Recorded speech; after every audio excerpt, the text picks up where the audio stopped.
म्हणजे जे केसेस वाढलेले आहेत तर आपल्या चोपडा शहर व तालुक्यातून किती रुग्णसंख्या आहे आणि रोजचे किती येत आहेत? साधारणतः 2 महिन्यामध्ये 527 श्वानदंशाच्या केसेस आमच्याकडे झालेल्या आहेत.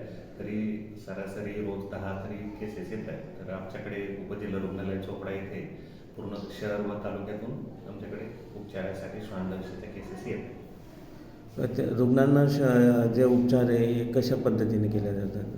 श्वानदंशाच्या केसेसना श्वानदंशाची जी गंभीरता आहे, किती प्रमाणामध्ये त्यांना चावलेलं आहे, किती प्रमाणामध्ये त्यांना इंजुरीज आहे, तसेच कुत्रं पिसाळलेलं आहे किंवा नाही, याबाबतमध्ये आपण त्यांना लस आणि जर कधी गंभीर स्थिती असेल तर ARS नावाचं एक अँटीबॉडीज दिल्या जातात.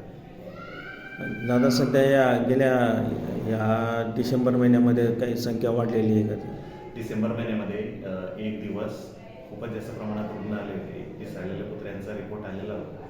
त्याच्यामुळे डिसेंबर महिन्यात ही संख्या वाढली. ठीक आहे.